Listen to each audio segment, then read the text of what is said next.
had a great time in Vic. Spent the night here comfortably. Luckily the rain stopped about 3 a.m. I was able to come out at about 4 a.m. and start doing some hiking and exploring as the sun was out already by that time. Finishing up a hike right now. Planning to hit the road again and head further east. Beautiful day today. Just got a little cloudy, but for the most part it's been generally sunny since I woke up, and I'm hoping that continues because yesterday was pretty crummy and I've got a lot of time to make up. I'll check back with you guys in a bit.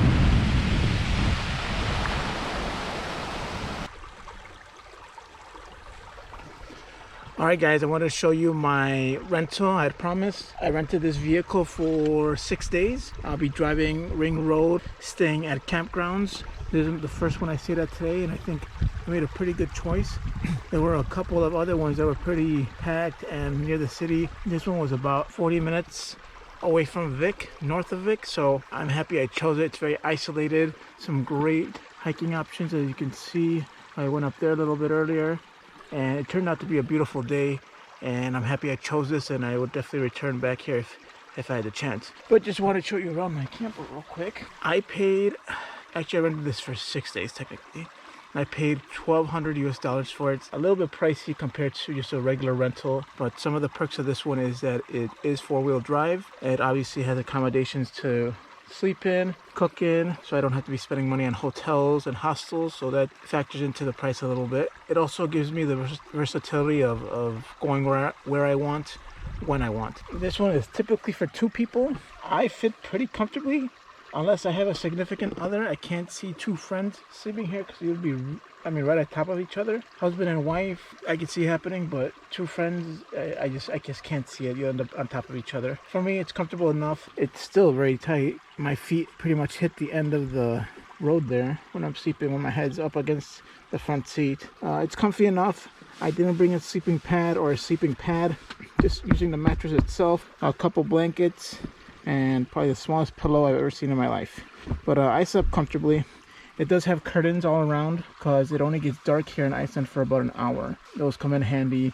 And I brought my sleeping mask as well, just to kind of help out with that and help me get put to sleep. So right here it's got a little table, dining table, cooking table. Nice to have. It does have a cooler here that only cools when the vehicle is running. So right now it's not running, so I want to close it. But it actually kept things pretty cold in there. Sink with running water. I'll have to let them know that my sink is not draining for some reason. I tried to figure it out. It's supposed to drain just right under the back wheel, but I used it once and it's already backed up, so something's stuck in there, and I tried to fish it out and it didn't quite work, so I'll have to let them know about that. It comes with all your cooking utensils, anything you might need to cook a meal, prepare a meal, dishes, spoons, knives, forks.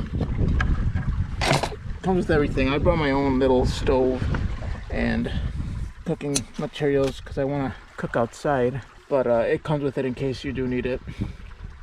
The front is pretty standard. It's just a vehicle for driving. It's an automatic vehicle. And then I got all my stash of snacks there, most of which I brought from home, so I didn't spend too much money on food. As I probably mentioned in another video, I bought about half of this here, and it was almost 50 bucks. When they say Iceland is expensive, they are not lying. But that's pretty much the tour of the vehicle. It's pretty simple. I had a great first night. I enjoyed it. I slept comfortably. Oh, it does have a heater too. I know a lot of people wonder about that. The heater only turns on when the vehicle is off, and the battery for the heater lasts about 9 hours on a charge, and it charges when the vehicle is running, so it was sufficient enough. The lady at the store told me that it wouldn't be warm enough, but I was actually hot and had to turn it off a couple times at night. It was about 40 degrees here last night, so I was warm and toasty and comfortable. But yeah, that's pretty much the video. I hope you guys enjoyed it. If you ever do come to Iceland, I would highly suggest renting a camper. If you're stationed in Reykjavik, doing these tours with other companies become expensive and they are very time consuming. If you rent a vehicle, roads are pretty simple to drive around, not a lot of traffic, people are friendly. It's not as isolated as a lot of people might think. I've come across a ton of grocery stores, gas stations, restaurants. I've had no issue with that, so Granted, I've only been driving for about 4 or 5 hours, but it's worked out so far. So don't be afraid to do it. I'm doing it solo. If I can do it, you guys can. So I would suggest doing it. It's a wonderful experience and a great way to see this beautiful country. Hope you guys enjoyed that video, and I'll catch you guys later.